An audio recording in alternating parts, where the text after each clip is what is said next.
मैं जाते जाते सिर्फ एक और चीज़ बता दूं जो करने को कहने को मुझे कहा गया।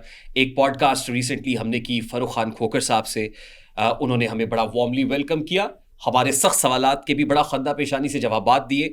मैं उनका मशकूर हूँ, ममनून हूँ कि बहुत अच्छे तरीके से पॉडकास्ट हुआ। वो पॉडकास्ट चला तो मुझे हमज़ा शहबाज शरीफ साहब उनकी टीम ने कांटेक्ट किया। हमज़ा शहबाज साहब के तर्जुमान ने उसके ऊपर सख्त रद्दमल दिया कि हमज़ा शहबाज शरीफ साहब ये समझते हैं कि फ़ारूक खान खोकर साहब ने जो कहा है कि जिस वक्त जो है वो पुलिस मुकाबला होने लगा और मुझे एक पुलिस मोबाइल से उतार के मेरे माथे के ऊपर बंदूक रखी और कहा भागो, तो उस वक्त एक फ़ोन कॉल आई थी। मैंने कहा फ़ोन कॉल किसकी थी? उन्होंने कहा हमज़ा शहबाज शरीफ साहब की थी। मेरे लिए बड़ा बाइसे हैरानी था कि हमज़ा साहब ने उस वक्त फ़ोन किया। तो हमज़ा साहब कहते जी मैं फ़ारूक खान खोकर से ना ज़िंदगी में कभी मिला हूँ और ना मेरी उनसे कभी कोई टेलीफोनिक कॉन्वर्सेशन हुई है। मैं कोट अनकोट ये बता रहा हूँ। और तर्जुमान ने बड़े सख्त रद्दमल का इजहार किया कि जी आप ये बता दीजिएगा। मैंने अमानतन उनकी बात फ़ारूक खोकर साहब को कॉल की और कहा कि जी वो ये फरमा रहे हैं कि ये बात आपने गलत की है, तो इसकी आप तरदीद करें। तो फ़ारूक खान खोकर साहब ने ये कहा, ये फरमाया कि देखिए उस वक्त जो माहौल था, उस वक्त उनके ताया मरहूम हाजी नवाज़ खोकर साहब जिंदा थे। फिर ज़ाहिर एक और बड़ी शख्सियत का नाम उन्होंने लिया कि उनकी कोई शायद राब्ता हमज़ा साहब से हुआ होगा और पुलिस फोर्स के जो वो लोग जो इस वक्त जिंदा हैं वो भी कह सकते हैं। तो मैं हलफन ये कहता हूँ कि जी मुझे ये बताया गया कि हमज़ा शहबाज शरीफ साहब की फ़ोन कॉल आई थी। ये कोट अनकोट में फ़ारूक खान खोकर साहब के अल्फाज भी कह रहा हूँ। मैंने हमज़ा साहब का रद्दमल भी आपके सामने रख दिया, फ़ारूक खान खोकर साहब का उस पर जो जवाबी रद्दमल है वो भी, उनका जो रिएक्शन है वो भी आपके सामने रख दिया। ये अमानत थी मुझ पर जो मैंने पहुंचा दिया। आई एम श्योर के ये मुद्दा, ये मामला क्लियर हो गया है। खैर, coming towards the podcast of today. आज के पॉडकास्ट के बहुत सारे डायमेंशंस हैं, बहुत सारे एंगल्स हैं।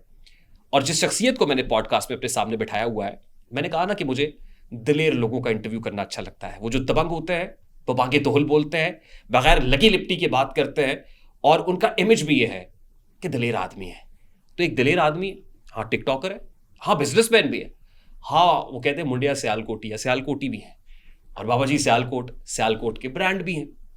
तो none other than Rehan Malik Sahab. Rehan Malik Sahab, अस्सलाम वालेकुम। वालेकुम सलाम। Thank you very much. You have come all the way from Sialkot. आप सियालकोट से ट्रैवल करते हुए लाहौर पहुंचे। मुझे बहुत अच्छा लगा कि आज हमारे स्टूडियोज में मौजूद है। जो बातें मैंने की हैं इसके इब्तदाई के तौर पे, मुझे माफ़ कीजिएगा कि अगर मैं कोई मसला नहीं, जज्बाती हुआ हूँ। ये असल में पब्लिक पल्स है, लोग ऐसा समझते हैं। टिकटॉकर्स के बारे में जो इम्प्रेशन है ना, तासुर है, वो भी ऐसा ही है। मैंने बहुत सारी चीज़ों को क्लियर करना है। मैं एजेंडा ऑफ द पॉडकास्ट आपके सामने सेट कर देता हूँ। ये टिकटॉक किस बला का नाम है? ये टिकटॉक पे वायरल हुआ कैसे जाता है? ये कौन लोग हैं जो टिकटॉक पे वायरल हो गए? हाँ है ऐसे घुस बैठी है जिनके बारे में मैं कहता हूँ कि पासबा मिल गए काबे को सनम खाने से। आज बड़े बड़े हीरोज़ हैं, सेल्फीज जहाँ चलते हैं फौज जफर मौज होती है, डाले भी होते हैं। आज तो खैर सीसीडी और डाला कल्चर के ऊपर बहुत बात हो रही है, तो कुछ थोड़ा सा नपतुला सा काम है। ये समझना है मैंने आपसे आज, अंडरस्टैंडिंग ये लाइव कैसे करोड़ों रुपया कमा लेते हैं, बना लेते हैं, और फिर जाहिर है आपको भी समझेंगे, आपके बिजनेस को भी समझेंगे। तो स्टार्टिंग ऑफ विद यू, सबसे पहले मुझे ये बताइए रेहान मलिक साहब, आप कितने बहन भाई हैं? हम अल्हम्दुलिल्लाह 6 भाई हैं, बट सॉरी टू से बहनों का मैं बता नहीं सकता क्योंकि हम नहीं इस चीज़ को शो करते हैं ना। ठीक, नो प्रॉब्लम, हाँ नो प्रॉब्लम, फेयर इनफ। तो सभी जो है वो टिकटॉक पे होते हैं या सिर्फ आप ही हैं? सबसे पहले तो मैं ही था, लेकिन बाद में फिर जो है वो सब टिकटॉक पे आ गए। एक मेरा छोटा भाई है, उसका नाम फाहिद है, तो उस बंदे को टिकटॉक जो है ना वो पसंद नहीं है।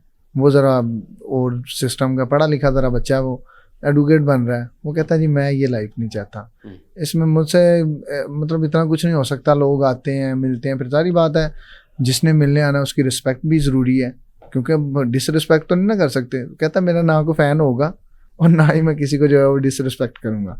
तो लिहाजा मेरी ज़रा बिजी लाइफ है, तो मैं अपनी लाइफ में मसरूफ़ हूँ। बस एक वो बंदा साइड पे है, बाकी हम 5 के 5 भाई ना टिकटॉक के ऊपर एक्टिव है, लेकिन ज़्यादा हम जो है ना वो बिज़नेस में एक्टिव हैं। टिकटॉक तो अब हमारी मजबूरी बन गई ना, एक शौक में हमने शुरू की थी, लेकिन अब ये मजबूरी बन गई है कि ना हम इसको छोड़ सकते हैं और ना ही रख सकते हैं। एक बात जो आपने की जी कि वो हमारा भाई ज़रा पढ़ा लिखा है जी, वो एडवोकेट बन रहा है, हाँ जी, इसलिए वो इससे दूर है। ये इंप्रेशन आम लोगों का भी है, हाँ जी, कि पढ़े लिखे लोगों का प्लेटफॉर्म नहीं है टिकटॉक। नहीं है, बिल्कुल नहीं। ये अनपढ़ लोगों का प्लेटफॉर्म है, जाहिल लोगों का प्लेटफॉर्म। नहीं, जाहिल नहीं कह सकते, ये कह लें कि जो देसी जो है ना, आपको पता है कि ऑल टाइम स्वैग पसंद है, तो जारी बात है जब वो स्वैग से निकले तो लोग उनको देखते हैं कि भाई ये एक बंदा जा रहा है, इसका सिस्टम है, एक निज़ाम है, तो एक शौक होता है। ये जहल यहाँ पे कोई भी नहीं है, सब इंसान एक बराबर है। स्पेशली कह लें कि मैं बंदा हूँ ना, अगर मैं सोशल मीडिया के ऊपर वायरल हूँ, मेरे व्यूज़ आते हैं, तो मैं को दुनिया से अलग नहीं हो गया, मैं भी वही हूँ जो एक नॉर्मल इंसान है। मेरी नज़र से जो मैं देखता हूँ वो ये है। तो अगर जहल का नाम दिया जाए तो वो नहीं, बस ये कि पढ़े लिखे लोग जो हैं वो अपनी सारी उम्र जो है वो लगा देते हैं स्टडी में। बट मैं आपको स्वैग बताऊँ ना, सीरियस जो स्वैग है वो अनपढ़ बंदे का है। अनपढ़ बंदा जो है वो ज़्यादा सक्सेसफुल है पढ़े लिखे से, क्योंकि पढ़े लिखे ने तो सारी उम्र पढ़े लिखे में लगा देनी है, और जो अनपढ़ बंदा है उसने जनाब सारा सिस्टम ही काम में लगा देना, और जब तक उसने कुछ बनना है उससे पहले अनपढ़ बंदा जनाब अपनी सक्सेस लेके आगे चला जाता है। अच्छा रेहान मलिक साहब, I respectfully disagree with this ना, इससे ये प्रमोट होगा कि बच्चों को पढ़ना नहीं चाहिए। नहीं पढ़ना नहीं, देखें पढ़ना चाहिए, सुने पढ़ना चाहिए, लेकिन हमारी नज़र में इंसान को उतना पढ़ना चाहिए। देखिए सक्सेस जो है ना वो बिजनेस है, जॉब नहीं है। अगर आप किसी के पास जॉब करेंगे तो सारी उम्र जॉब ही करते रहेंगे। अगर आप अपना बिजनेस स्टार्ट करेंगे, देखें बंदा इतना पढ़ जाए जिससे महफिल में उसको बैठने का तरीका आ जाए, और इतना पढ़ जाए कि उसको कोई भी चीज़ हो, कोई भी कह रहे कि जैसे कोई कॉन्ट्रैक्ट को बुक कुछ भी पढ़ना उसको आए, ये नहीं कि बिल्कुल ना पढ़े, बच्चे घर पे ना आना बैठ जाए, बात आपने ठीक की है। बट मेरा ये कहना है कि बच्चों को उतना पढ़ाएं जितनी उनकी समझे कि उनको एक लहजा उनका जो है वो फिट हो जाए, उनको कोई चीज़ पढ़नी आ जाए, कुछ भी आ जाए। बट बच्चों को अगर पढ़ा के आपने जॉब करवानी है ना, तो मैं इस चीज़ को एग्री नहीं करता। मैं कहता हूँ कि फिर आप भी फेल हैं और आपके बच्चे भी फेल हैं। हाँ, जो कुछ लोग जैसे CCS करते हैं, जो भी CSS, सॉरी मुझे कुछ नॉलेज नहीं है ज़्यादा, बट इतना पता है कि ज़िंदगी में ये जो चीज़ है ना, ये जिसने पास कर ली ना, बस उससे बड़ा कोई नहीं। पढ़ लिख के भी कुछ मुकाम है, बट जो बिजनेस है ना, बिजनेस से बड़ी कोई चीज़ नहीं है।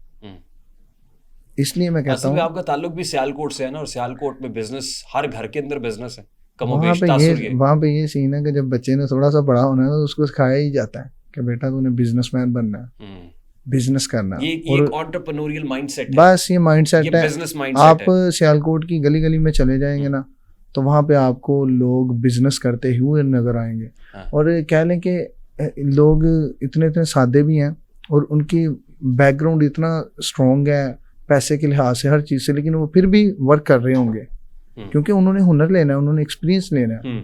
और जब वो एक्सपीरियंस लेके एक मुकाम पे पहुंचते हैं ना, तो फिर आने वाली नस्ल भी जो है ना वो याद रखती है कि हमारे बड़े कुछ करके गए थे। This is very interesting, this is very, मैं ये बिजनेस वाली साइड आपकी जरूर एक्सप्लोर करना चाहूंगा। मैं चाहूंगा कि व्यूअर्स को भी पता चले।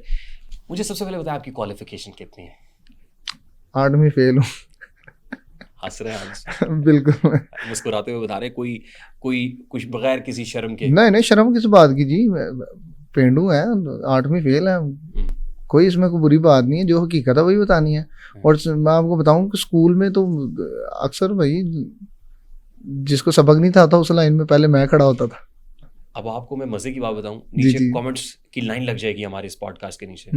देखें आपका मेरिट क्या है, पैमाना क्या है। आपने एक 8वीं फेल बंदे का इंटरव्यू कर रहे हैं आप अपने स्टूडियो में बुला के पॉडकास्ट में।